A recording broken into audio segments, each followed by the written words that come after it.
Night life போகிறது, கிளப்புக்கு போகிறது. So heart அட்டாக்கோட highest record எடுத்து பார்த்தீங்கன்னா மார்னிங் 11 o'clock ஜாஸ்தியாக இருக்கும். ஏன்னா நிறைய டிரைவ் விஜயனால் வந்து பார்த்திங்கன்னா நிறைய எக்ஸ்டர்னலாக வந்து லூப்ரிகன்ஸ் யூஸ் பண்ணுறாங்க. அதே போல் நைட் 9 மணிக்கு தான் பாட்டிலை ஓப்பன் பண்ணி வச்சுட்டு உட்காடுறது, விடிய குடிச்சிட்டு திருப்பியும் சூரியன் வந்தோடனே சூரியனுக்கு பாய் சொல்லிட்டு தூங்குறது. டெஸ்டோஸ்டரோன் கம்மியாக இருக்கக்கூடிய பெண்களுக்கு ஸோ செக்ஷுவல் மேலே ஒரு இன்ட்ரெஸ்ட்டே இல்லாமல் இருக்கும். காஃபி டீ குடிச்சு மோஷன் போனவங்க ட்ரை பண்ணி பாருங்கள். ப்ராப்பராக அந்த காலத்தில் என்ன பண்ணாங்களோ அது இந்த காலத்தில் பண்ணாவே பாதி பிரச்சனை வராது. ஸோ அதே மாதிரி ஆண்களை விட பெண்களுக்கு ஏன் கம்மியாக சுரக்குது டெஸ்டோஸ்டரோன்?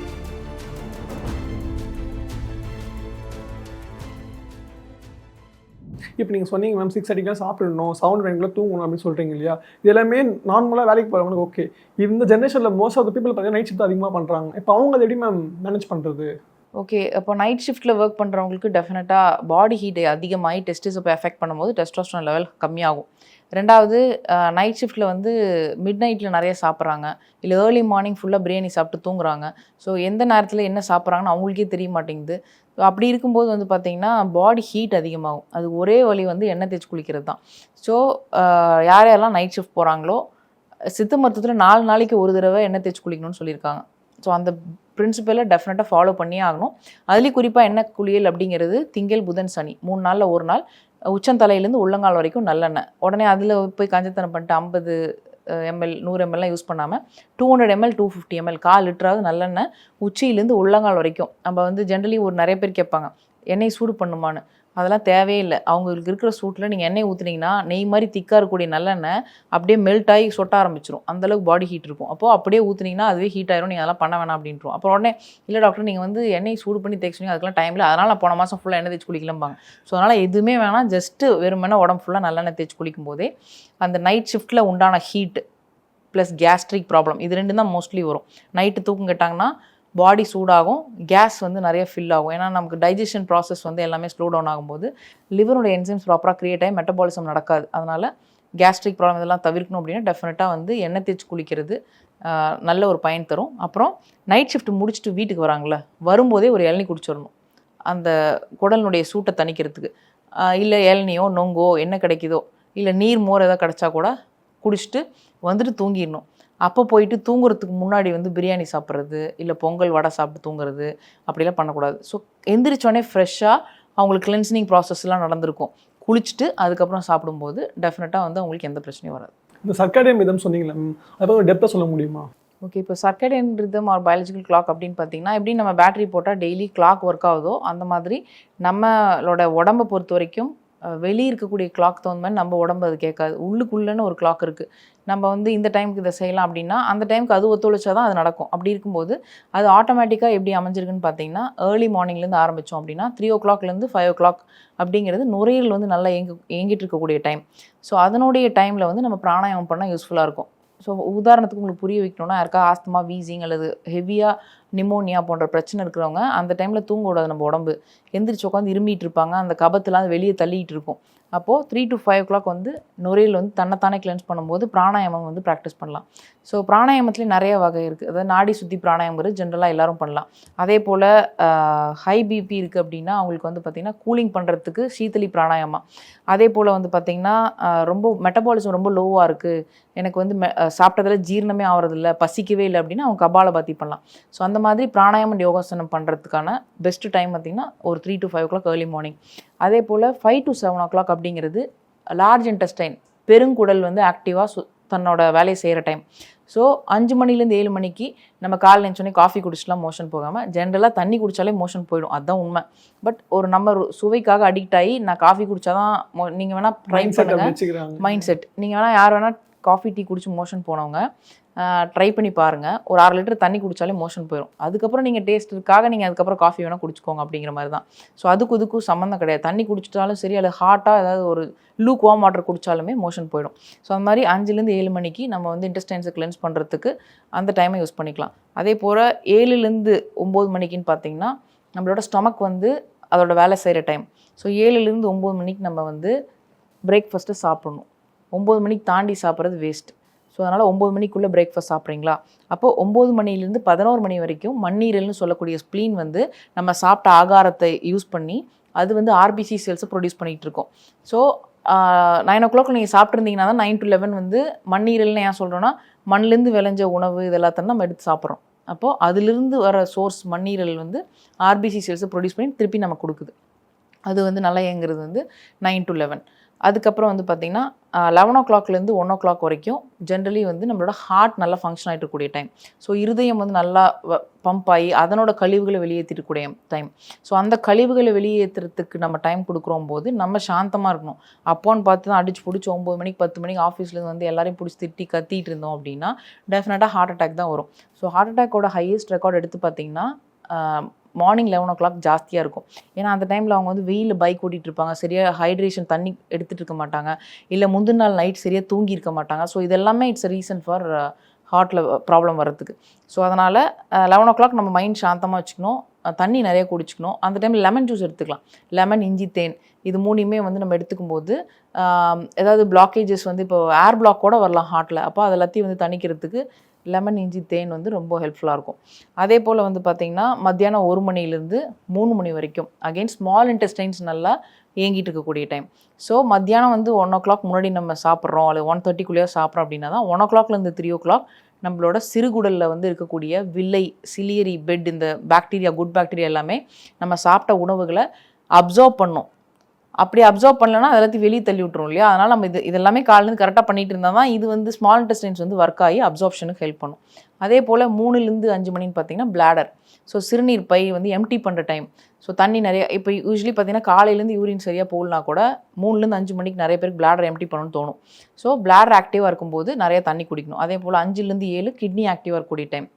ஸோ இந்த 3லேருந்து 7ங்கிறது டோட்டலாகவே தண்ணி நம்ம நிறைய சிப் பண்ணிக்கலாம், நிறைய தண்ணி குடிச்சு எலிமினேட் பண்ணலாம் நம்மளோட கழிவுகளை. கிட்னி வந்து நல்லா ஆக்டிவாக இருக்கும். அதுக்கப்புறம் திருப்பியும் 7 to 9 o'clock அகெயின் வந்து பார்த்திங்கன்னா ஹார்ட்டுடைய அவுட்டர் லேயர் பெரிகார்டியம் வந்து தன்னைத்தானே கிளென்ஸ் பண்ணிக்கூடிய டைம். ஸோ அந்த டைமில் வந்து நமக்கு பிடிச்ச மாதிரியான மியூசிக் கேட்குறது, ஏன்னா ஹார்ட்டை திருப்பி நம்ம நல்லா வச்சுக்கணும் இல்லையா. அப்போது நம்ம ஃப்ரெண்ட்ஸ் எல்லாம் மீட் பண்ணுறது, நமக்கு இதெல்லாம் சந்தோஷம் கொடுக்குமோ அதெல்லாம் சாயந்தரம் 7 to 9 மணிக்கு பண்ணணும். அதுக்கப்புறம் திருப்பியும் 9 மணிலேருந்து 11 o'clock மிட் நைட். ஸோ இந்த டைமில் வந்து பார்த்திங்கன்னா நம்மளோட பித்தப்பையோட கழிவுகள் வெளியாகிட்டு இருக்கும்.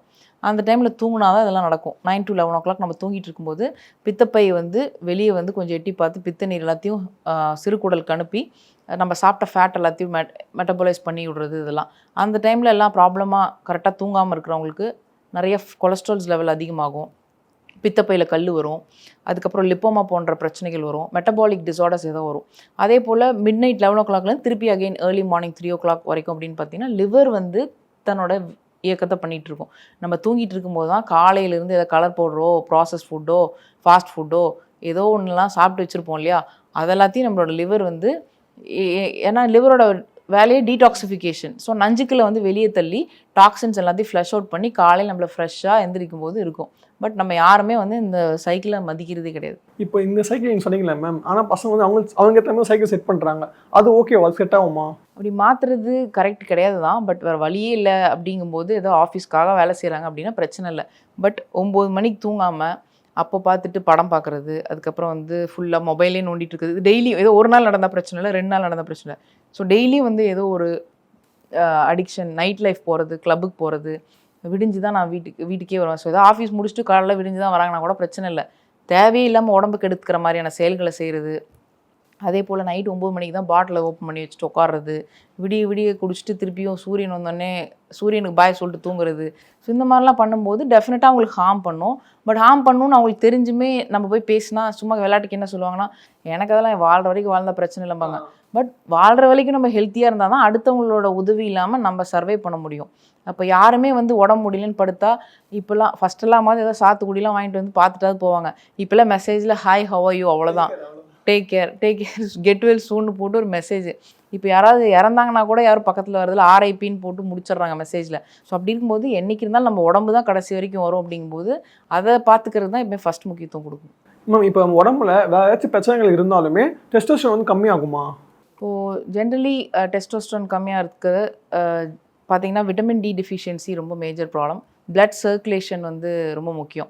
நம்ம என்ன தான் டயட்டு லைஃப் ஸ்டைல் ஃபாலோ பண்ணாலும் ஒர்க் அவுட் அப்படிங்கிறதும் வந்து ரொம்ப முக்கியம். இப்போது ஜென்ரலாக வந்து பார்த்திங்கன்னா ஸ்குவாட்ஸு, தோப்பு காரணம், இல்லை weight training, high intensity training, இதெல்லாமே ஹை இன்டென்சிட்டி இன்டர்வல் ட்ரைனிங், அந்த மாதிரியான விஷயத்துக்கு எல்லாமே வந்து பார்த்திங்கன்னா டெஸ்டோஸ்டரோன் வந்து நல்லா பூஸ்ட் ஆகும். ஸோ இது இல்லாமல் நைட் லைஃப் இருக்கிறவங்க, அதாவது நைட் ஷிஃப்ட்டில் ஒர்க் பண்ணுறாங்களே, ஸோ அவங்க எல்லாருமே வந்து பார்த்திங்கன்னா சூரியனை பார்த்தே ரொம்ப நாள் ஆகுது அப்படிங்கிறாங்க. ஸோ அந்த மாதிரியான பிரச்சனைகளுக்கு இருக்கிறவங்களுக்கு டெஃபினட்டாக வந்து பார்த்திங்கன்னா டெஸ்டோஸ்டரோன் கம்மியாக தான் சுரக்குது. அவங்க எல்லாருமே வந்து ஒரு சப்ளிமெண்ட்டாக எடுத்துக்கிறாங்க விட்டமின் டியை. பட் அது லாங் டேர்முக்கு அது வெளியிருந்து எடுத்து பழகிட்டோம்னா திருப்பி நம்ம பாடியிலேருந்து சுரக்காது. ஸோ ஷார்ட் டேர்முக்கு வந்து பார்த்திங்கன்னா ஜென்ரலாக மஷ்ரூம்ஸு, அதுக்கப்புறம் எக்கோட எல்லோ, ரெட் மீட்டு, இதெல்லாத்தையும் வந்து அவங்க வந்து எடுத்துக்கலாம். ப்ளஸ் நைட் ஷிஃப்ட்டில் ஒர்க் பண்ணுறவங்களுமே வந்து முன்னாள் சமைச்ச அந்த சாப்பாட்டில் தண்ணி ஊற்றி வச்சுட்டு நீராகாரம் மாதிரி நெக்ஸ்ட் டே கொஞ்சம் மோர் மிக்ஸ் பண்ணி குடிக்கும்போது இன்டெஸ்டினல் பாக்டீரியாவும் சப்ளை பண்ணும், நல்லா கூலிங்காகவும் இருக்கும் வயிறு. ப்ளஸ் விட்டமின் டியும் வந்து அது, ஏன்னா ஃபெர்மெண்டேஷன் ப்ராசஸில் வந்து நமக்கு விட்டமின் டி வந்து சிந்தசிஸ் பண்ணுறதுக்கு நம்ம பாடி வந்து ஹெல்ப் பண்ணும்.